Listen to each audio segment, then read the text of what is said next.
오늘은 부활절 다음 주일입니다. 그래서 이름이 있습니다. 도마 주일입니다. 성경 내용을 잘 아는 사람들은 왜 도마 주일이라고 하는구나 하고 다 감이 오실 것입니다. 설교 내용을 들어보면 오늘이 도마 주일이라고 부르는구나 이렇게 다 생각을 할 수 있을 것입니다. 최상의 복을 받은 신앙이라고 하는 제목으로 말씀을 드리겠습니다. 첫째, 최상의 복을 확인하자 하는 것입니다. 예수님이 살아계신 내용들을 기록한 게 복음서인데, 그 중에 요한복음은 1차 독자들이 예수님을 믿기 위해서 치러야 되는 대가가 있었다는 것을 보여줍니다. 서신서의 내용을 보면 초대교회 사람들이 어떤 어려움이 있었는가 하는 것을 잘 보여줍니다. 지금 신앙생활하기도 어렵지 않습니까? 근데 지금보다 더 어려운 조건이 초대교회의 사람들에게 있었습니다. 교회에게 있었습니다. 예를 들면 이렇습니다. 로마 사회였기 때문에 우상 숭배가 있었습니다. 로마 황제를 숭배하는 것뿐만 아니라 이방신을 섬기는 그런 신앙이 지배적이었습니다. 그런 배경을 가지고 있다면 유대인으로 살기도 힘든데 유대교회에서 추방을 당한, 예수 믿는 것 때문에 그런 일이 벌어진 사람들에게, 그런 교회에게 어떤 어려움이 있겠습니까? 우리가 말은 할 수 없지만 어려움이 많았습니다. 그러면서 자신이 믿는 것이 맞는가 하는 의구심을 가졌습니다. 의심을 하였습니다. 우리에게도 그런 시련이 있습니다. 교회를 잘 다니다가도 어려운 일들을 겹치면 내가 신앙생활 잘 하는 거야? 내가 믿는 것이 맞는 거야? 이런 생각이 듭니다. 그리고 좋은 일이 계속되지 않고 심지어 나쁜 일들이 계속 이어지면 그런 생각을 할 수밖에 없습니다. 우리가 기도하면서 그것이 응답되는 것은 봤을 때 작든지 크든지 그 일이 이루어지는 것을 볼 때 하나님이 살아계시는구나, 내가 믿는 신앙이 맞구나 하는 그런 확신이 있어서 신앙이 자랍니다. 그러니까 기도를 평소에 하셔서 그런 열매를 거둬야 되는 것입니다. 그런데 꼭 그렇게 이루어지는 것은 아닙니다. 인생을 살아봐서 알지 않습니까? 신앙생활을 해봐서 알지 않습니까? 기도하던 것이 이루어지지 않을 때도 있습니다. 기도하는 일에 하나님이 응답이 없으십니다. 오직 하나님만 말하고 신앙생활을 하고 있는데 응답을 받지 못하니까 하나님이 나를 외면하는 거 아니야? 하나님이 나를 잊어버리신 거 아니야? 하는 그런 마음들이 있을 것입니다. 그런 상황이 도마에게 있었습니다. 예수님이 부활하시고 그 첫째 저녁에 제자들에게 나타나셨습니다. 그런데 그 자리에 도마가 없었습니다. 그리고 일주일 내내 예수님이 제자들에게 나타나지 않으셨습니다. 그 시간 동안 도마는 예수님이 부활하셨다는 것을 마음으로 믿기가 어려웠습니다. 요한복음 20장 25절에 이렇게 말하고 있습니다. 도마가 이르되 내가 그의 손에 못자국을 보고 내 손을 그 못자국에 넣어보고 내 손을 그 옆구리에 넣어보지 않고는 믿지 아니하겠다고 이렇게 말하였습니다.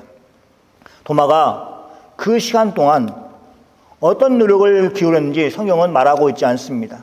그러나 우리는 짐작할 수 있습니다. 예수님의 제자 가운데 한 사람이었습니다. 도마는 그렇기 때문에 예수님이 살아나신 것을 누구보다도 더 믿고 싶었습니다.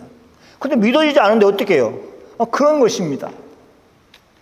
노력을 했습니다. 충분히 했을 거라고 저는 생각합니다.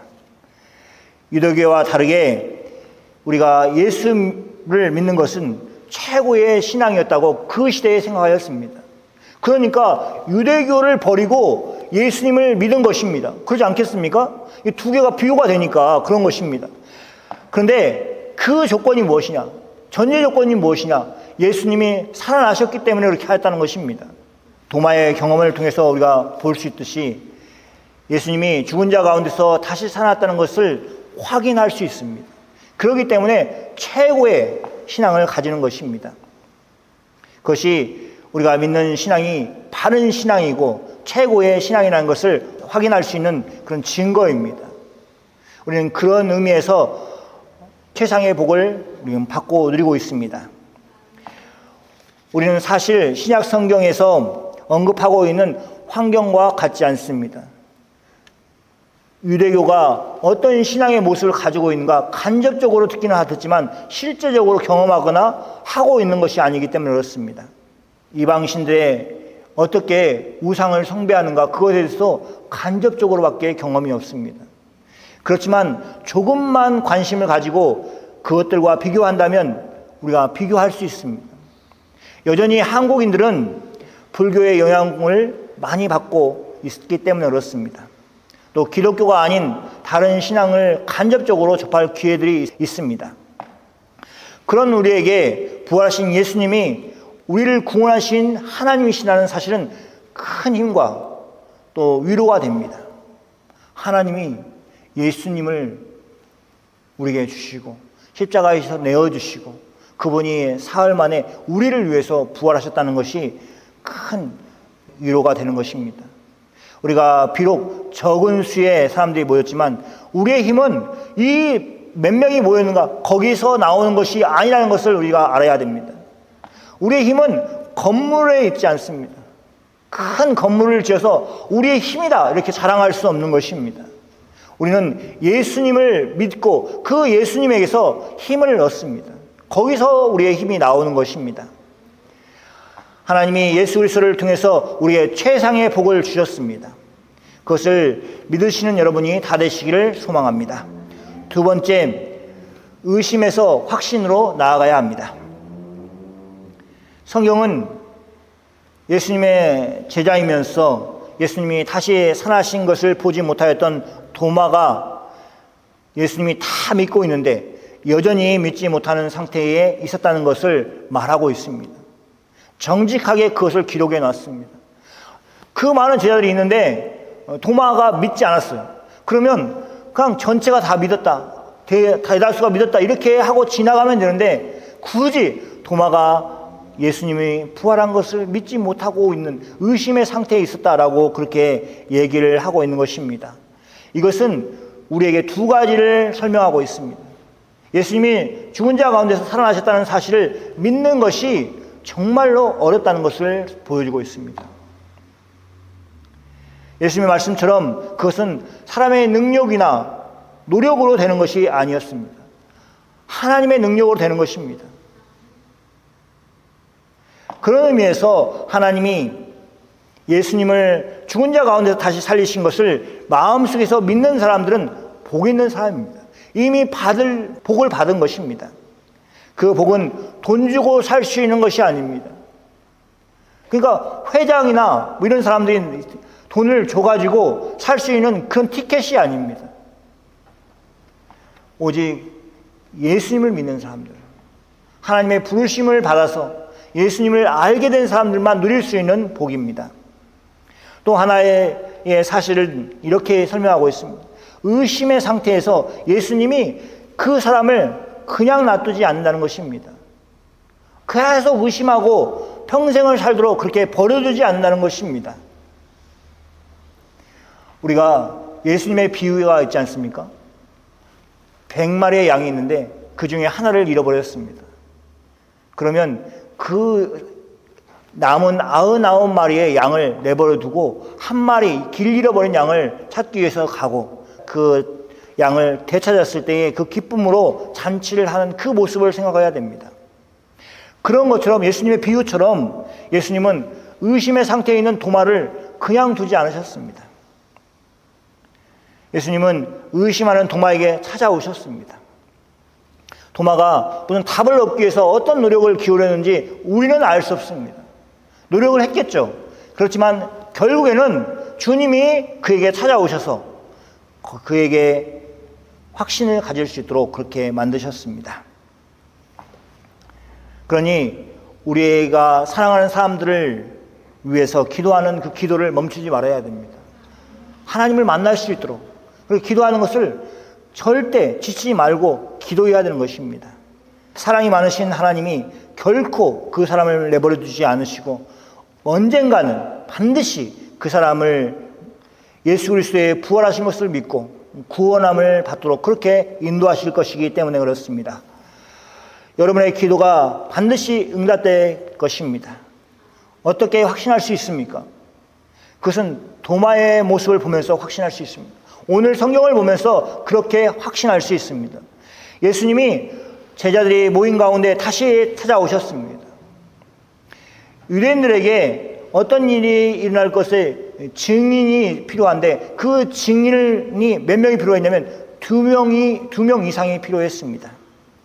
한 명이 일어나서 자신이 직접 보았다고 아무리 주장해도 법적으로 효력을 미칠 수가 없는 것입니다. 적어도 성인 남자 2명이 증인이 되어서 그렇게 얘기를 할 때 그 일이 효과가 있습니다. 그렇기 때문에 예수님이 다시 살아나셨다 하는 것을 증명한 증인들이 많이 있었습니다. 효력을 미칠 만큼의 숫자였습니다. 도마까지 예수님을 믿게 하려고 다시 살아나셨다는 것을 믿으려고 증명할 필요가 없습니다. 다시 보여줄 필요가 없습니다. 그런데 예수님이 그렇게 하셨습니다. 그럼에도 불구하고 예수님이 다시 제자들에게 나타난 것은 어떻게 보면 도마를 위해서 나타나신 것입니다. 예수님은 뒤에 처져 있는 낙오자를 내버려 두고 앞으로 전진하는 그런 분이 아니십니다. 낙오자가 생기면, 낙담하여 있으면 그를 일으켜 세워서 같이 이끌어내는 하나님이십니다. 제자들 중에 그 한 사람 도마를 위해서 그 일을 하신 것입니다. 도마를 위해서 하신 일은 우리도 마찬가지입니다. 우리가 기도할 때 어떤 사람이 그 사람을 위해서 예수님이 나타나실 것입니다. 말씀하여 주실 것입니다. 성경을 통해서 그에게 드러내 주실 것입니다. 그래서 믿게 하실 것입니다. 요한복음 27장에 이렇게 말하고 있습니다. 도마에게 예수님께서 말씀하십니다. 내 손가락을 이리 내밀어 내 손을 보고 내 손을 내밀어 내 옆구리에 넣어보라. 그리하여 믿음 없는 자가 되지 말고 믿는 자가 되라. 이렇게 말씀하셨습니다. 예수님은 도마가 하였던 말을 알고 계셨습니다. 예수님 앞에서 한 말이 아니었을 것입니다. 제자들의 강요에 의해서 너 믿어라. 우리가 봤다. 했을 때 도마가 그런 변명을 하였을 것입니다. 그렇게 하면 내가 믿겠다. 이런 의미로 얘기를 한 말이었을 것입니다. 도마가 어떻게 하면 자신이 예수님이 다시 살아나신 것을 믿을 수 있는지 하는 것을 제자들에게 제시하였을 것입니다. 근데 그 말을 예수님이 알고 계셨습니다. 그래서 예수님이 도마가 원하는 방식으로 그 일을 하라고 그게 도마에게 친절하게 말씀하셨습니다. 예수님과 도마의 관계를 생각해 본다면 이것은 놀라운 일입니다. 도마가 직접 예수님께, 그것도 죽음 가운데서 살아나신 예수님께 그것을 요구할 수 없었을 것입니다. 차마 자기 마음속에 있는 그 생각을 예수님 앞에서 꺼내어서 말로 하지는 못하였을 것입니다. 그런데 예수님은 도마의 마음을 아셨습니다. 그리고 도마의 요구를 들으셨습니다. 그러면서 도마에게 예수님이 요구하신 것이 있습니다. 그러니까 도마의 모든 요구 조건을 다 들어주면서 그럼 내가 그것을 들어주겠다. 근데 너 이거 보고 해야 될 일이 있다. 하신 그 말씀이 있습니다. 도마에게 요구한 것이 있습니다. 성경에 보면 그러하여 믿음 없는 자가 되지 말고 믿는 자가 되라. 이렇게 예수님이 말씀하셨습니다. 즉 믿는 자가 되라는 것입니다. 오늘 예수님이 우리에게도 요구하는 것이 이것입니다. 우리가 꼭 가져야 하는 그 믿음, 그것을 예수님이 가지라고 그렇게 이야기하고 있습니다. 그것을 원한다고 말씀하십니다. 그렇게 보면 우리가 원하는 그 마음을 예수님이 야, 너 그 마음을 갖기를 원해. 내가 그렇게 해줄게. 이렇게 예수님이 또 원하시는 것입니다. 그러므로 우리가 기도해야 됩니다. 주지도 않을 분한테 구하는 게 아니라 주려고 손을 내밀으신 분한테 그것을 달라고 요구하는 것입니다. 우리 모두 낙심하지 말고 믿는 자가 되기 위해서 기도해야 되는 것입니다. 의심 속에 있지 말고 확신 가운데 사는 여러분이 되기를 다 소망합니다. 셋째, 성숙한 신앙으로 나아가자입니다. 요한복음은 그 기록 목적을 분명히 하고 있습니다. 31절에 보면 오직 이것을 기록함은, 그러니까 요한복음을 기록한 이유를 설명하고 있습니다. 너희로 예수께서 하나님의 아들 그리스도이심을 믿게 하려 함이라. 이게 첫 번째고, 또 너희로 믿어 그의 이름을 힘입어 생명을 얻게 하려 함이라. 이게 두 번째입니다. 이 오늘 본문은 기록 목적에 의해서 기록된 것입니다. 요한에 의해서 기록되었습니다. 그러니 예수를 힘입어 생명을 얻게 하려고 하는 그 내용이 있는 것입니다. 그 말씀이 있는 것입니다. 요한복음에서 도마의 이야기가 나오는데 오늘 본문이 바로 그런 역사를 하도록 그렇게 기록하였습니다. 그것을 소망하고 있습니다. 1차 독자들이 요한 사도가 기록한 그 기록을 보면서 그런 생각을 얻었을 것입니다. 그들은 예수님의 부활을 보지 못하였을 것이고, 그 당시에 이미 교회는 예수님의 부활뿐만 아니라 예수님이 다시 오시는 것을 기다리는 것도 힘들었을 것입니다. 교회가 핍박을 당하면서 다시 오실 예수님을 기다리는데 언제까지 기다려야 되는가 하는 그런 실망감, 그런 것들이 있었을 것입니다. 예수님이 빨리 오시기를 소원하여서 기도하는 사람들은 정말 해가 지날수록 낙담하였습니다. 올해도 안 오시고, 작년에도 안 오셨는데 올해도 또 안 오시다니, 이런 마음들이 있었을 것입니다. 기도하는 성도들은 더 힘들었을 것입니다. 그들에게 필요한 것은 확신이었습니다. 하나님이 반드시 응답하신다는 그것에 대한 흔들리지 않는 그런 신앙이 필요하였습니다. 오늘 본문 말씀을 읽으면서 모든 사람들이 한 가지 반드시 깨달아야 할 것이 있습니다. 예수님이 도마에게 말씀하신 그 말씀을 기억해야 됩니다. 29절에서 이렇게 말씀하고 있습니다. 너는 나를 본고로 믿느냐? 보지 못하고 믿는 자가 복되도다. 주시는 믿음을 통해서 예수님이 십자가에 죽으셨다는 것도 믿고, 또 사흘 만에 다시 살아난 것도 믿는 사람들이 되었습니다. 또 우리도 그런 사람들이 다 되기를 소망합니다. 성숙한 신앙은 하나님의 직접적인, 즉각적인 응답이 없어도 하나님을 신뢰하는 것입니다.